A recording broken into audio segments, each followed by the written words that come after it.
Hi, good people. Hey, listen, I had posted that reel on how to make tomato gratin, kind of like a panzanella salad.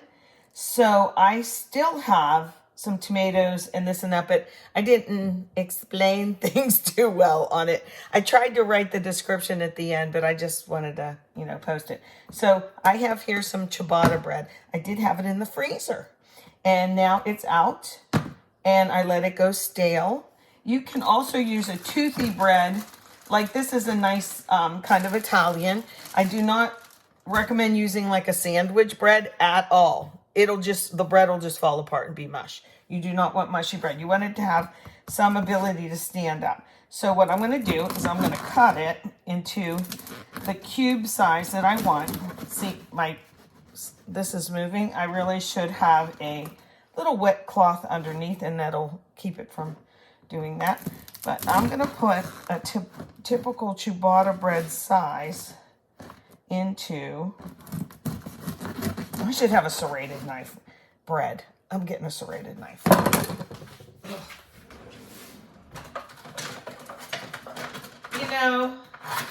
I don't have a crew here. I don't have a staff.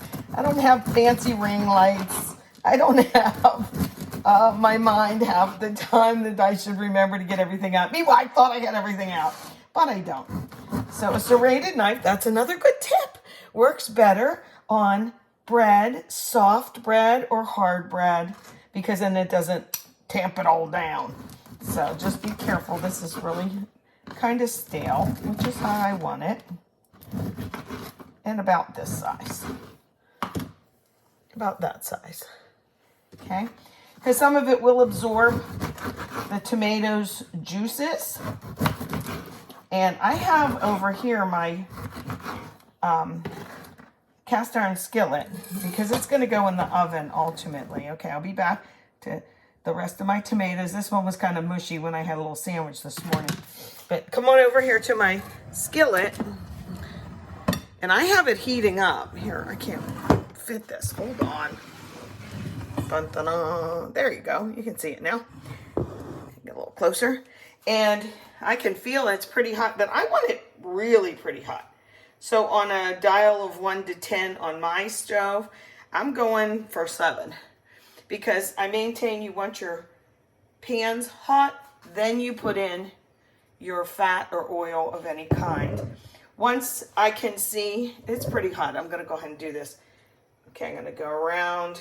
I'm not worried about just a quarter. I'll use a quarter, 50-cent size piece usually, but I did a little bit more because this is going to absorb, and the idea is crisping up. Now, one of my very first videos a little over a year ago was how to make croutons in different ways. We love making croutons, and using this ciabatta bread is one of my very favorite ways. I take my salads everywhere, and I always use my croutons that I made myself. Oh, I got to take these guys apart. They're trying to stay together like that. The bottom and the top, I just cut them together. So I'll do that real quick. I can feel this getting hot. But anyway, people will say, these croutons are so good. Where'd you get them? And I'm like, you can't believe how easy they are. And they're even easier when you spray them a little bit and put them in the air fryer and just toss them around. They just take minutes that way.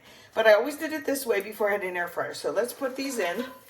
I hear it going. Oh, and I should have said, you can kind of see your oil swirling a little bit. You know it's pretty hot at that point, okay? I'm going to just put the crumbs in too. I probably shouldn't do that. Okay, now the idea is to get a little bit of oil on each one so that they brown and get crisp. I'm not going to make you watch that part. So in the meantime, I'll be cutting up tomatoes, but I'm going to watch this pretty carefully because these brown pretty quick, okay? So I'll be back when these are nice and brown. Well, look how beautiful. This is why you wanted the amount of olive oil in there, so it would get a little bit on each part. Like there's probably not oil on that part, but there was on the rest of it. So it's enough. It's very crispy, very nice. Okay, so we're going to set this aside. And what I've been doing here, let me point this. Well, maybe let's just move this. Yeah, like that. Okay, I minced up I didn't mince, I sliced up 3 cloves of garlic. I could not get the one little peel off of this one clove, so now I have it all over my fingertips, which brings me to this. Did you know that to get rid of you can wash your hands in soap and water and it's still gonna smell like garlic, which ain't a bad thing sometimes. Ode to garlic, I'll put it behind my ears, kidding. But if you take your hands, and rub them on some stainless steel, like your faucet might work well, you would be surprised how the garlic smell disappears. It's like magic, I tell you. Anyway, I sliced it, and I'm slicing up these tomatoes. I might keep this one out. I have this many for this little amount. Maybe I'll do this. I'll keep that one for myself because that's my last tomato. And I'm doing them in like chunk size, shall I say? Let me just get this part out of the way. Because they have to have a little bit of body. I'll do it like this. Some are maybe smaller than others, and that's okay. Okay, so this would be like a good size. Whoops. Runaway tomato. But in the meantime, come on over here. Let me get this in here. Get this out of the way. Okay. The juice is fine. Let me move this here because I'm going to get my garlic in. Oh, do you love the smell of even the cocktail tomatoes? Some of the tomatoes in the store don't smell like they were in a garden ever.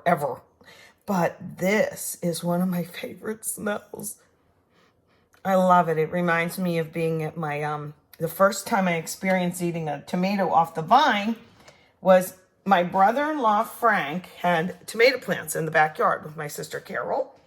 And I used to be able to be allowed, it was like a big deal for me, to be allowed to go and pick the tomatoes. And I discovered that smell. And I just still love it to this day. How about you? So come on back over to my skillet. It's still warm, but I'm going to put the heat back on.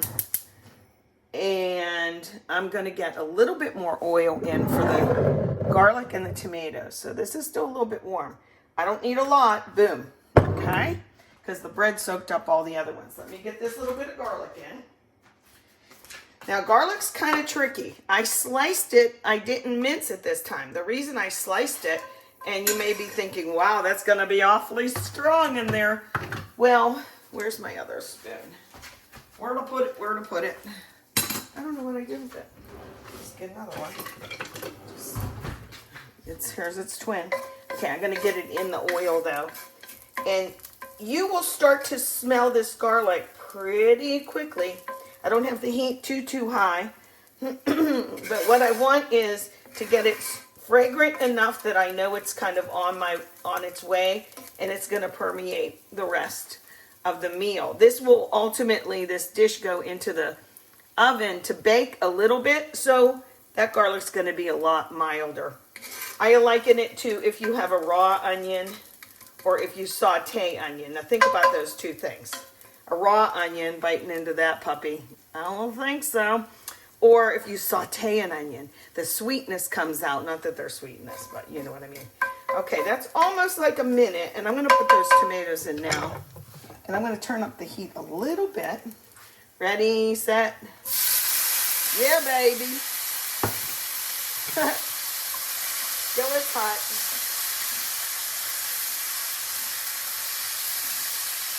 I hardly ever throw tomatoes away. I do lots of things with them. And one of them is cook them down. Even if I just use and make a little bit of sauce, a little bit of marinara, I'll put it on flatbread pizza, something like that. And these are going to cook, and their juices are going to come out. I'm not going to really squish them, okay? So this will take a few minutes to do this, and you'll see how much juice comes up. So I'm going to turn it back down to about midway, whatever that is on your stove. And the garlic's still in there, yes, but now it has some liquid so it doesn't scorch. Okay, so let's turn this off, and I'm going to go get my other couple ingredients, and I'll be back. Okay, woohoo. I would say that was about, and before all the liquid disappears, They're soft, but they're still together. See? Look how much liquid they've squirted out. Okay? Now, these aren't going to taste like those old canned tomatoes your parents probably said, eat these, they're good for you, because they don't taste anything like that. But right now, I'm going to take that crispy croutons, if you will, and I'm going to add about half of them, so that I like a lot on top, so about half. And I'm going to squish them down in the liquid. I'm kind of turning this off now. So half of them will absorb and make that panzanella effect. If you don't know what panzanella is, I think it's typically Italian, but I'm not sure. And it's like a bread salad, not unlike this, where the crusty leftover day-old bread, nobody wasted anything back in the day, right? Why should we now? Anyway, look up panzanella. It's a delicious salad. And so this is already soaking up the liquid, see? And I just want to, usually I have a little bit more liquid that comes out of this, but you know what? Well, I'm almost thinking, should I ad lib and put more liquid in? I might just put a drop more in. Kind of going against my own rules here. Just a splash. Ready? Let me see how that looks. I can always add more. Because the idea is that this bread on the bottom, there you go. Now it looks a little more wet. I think my chunks are too big. My bread chunks. Now spread it out nice. So those ones will be squishy.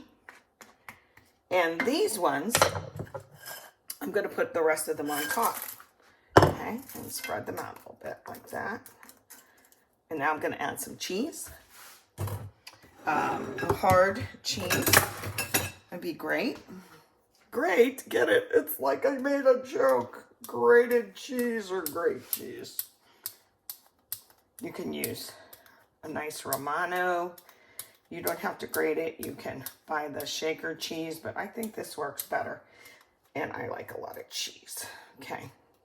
Now, I like to also sprinkle a teeny bit of salt and sugar. I probably should have done that first, but let me just do like this. You don't have to make that noise. That sugar. I have to refill my little salt. And a little bit of salt. Okay, that's good. You can always add it at the end. I'm going to bake this.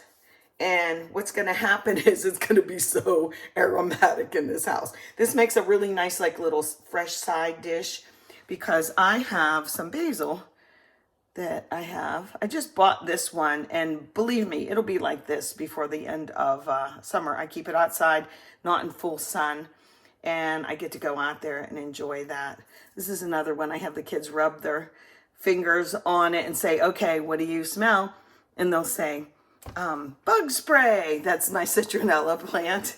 Or like this one's, parsley, and they'll guess and guess. It's kind of cute. Okay, I have my oven warm. That's going to go in. Enough chatting. Let's get to baking this. That's almost done baking. I peeked at it. It smells really good. No kidding. Garlic, tomato, cheese. Come on, somebody. So I have my basil plant. This one's not very big, but I'm going to choose some of the larger leaves. Okay.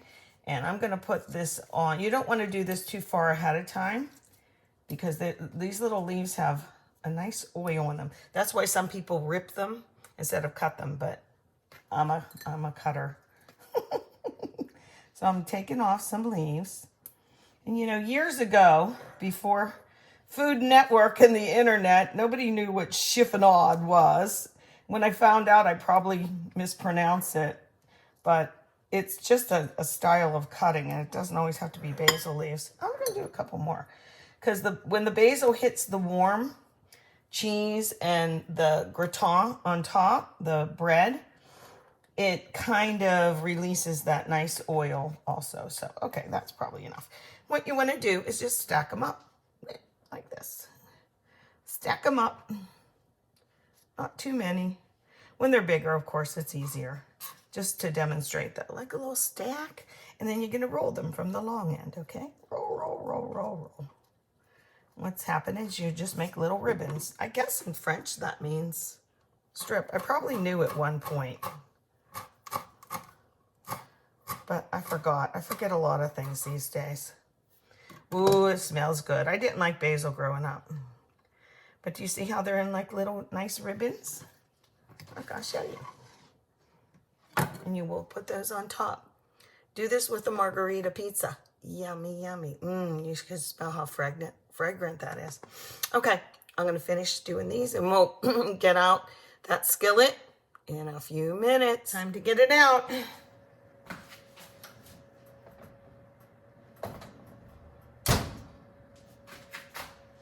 Ooh. Okay. That's heavy. Can you see it? Here we go. All right. Like, look. Now, it's an odd dish, but I like the poor man's dishes, as they call them, or I call them peasant dishes. Things that they made in the old country, in European countries, and here in America, when people didn't have as much. I don't know if they put basil on it. Maybe, maybe not. But that's how I knew to do it. Now, if you give this like even 1 minute, what's going to happen is, I'll turn off my oven. There we go. That basil is going to hit the heat of everything else. Oops. Come here, yeah. There we go. And, you know, maybe in a prettier skillet like I had before. But I had this one out and clean on the stove, so I used it. You know what? I shouldn't maybe cut into it for a couple minutes, but I'm going to. Okay, let's see. I'll just get a little bit like this. Oh, see, some of the bread is squishy. Oh, let me show you this. This bread is squishy, but it's staying together. See what I mean? If this was sandwich bread, it would be total disintegration. And then we have the crispy ones on top, which I like. Okay, this a little bit like this. This pan's probably too big for this. I don't like to eat on camera, but I am gonna take a taste, even though this is like so hot. Look how hot it is. I'll get a little tomato, a little piece of the bread. Mancha.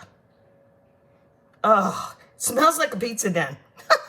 It's the basil and tomato and garlic. And it's hot.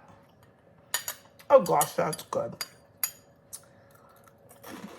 You guys, it doesn't look so pretty, but believe me, flavor, flavor, flavor, powerful flavor. This is delicious. Now, one last thing. When I make my croutons, either in a skillet or now I've been doing it in the air fryer, I spritz them a little bit. I don't put all that olive oil on them unless they're in a skillet. And I put a little either garlic salt or cheese or something, so when the croutons are baking, they'll have that cheese on. They're not plain for croutons on a salad. But in here, I knew I was going to put the cheese, and it has the garlic already in it. So I'm going to have a grilled cheese sandwich. I know, it's little. It's just little, okay? I have these two little ends on this bread over here. And I'm going to have a side dish of that for lunch. Delicious. Okay, I hope you like it and you make it. Manja.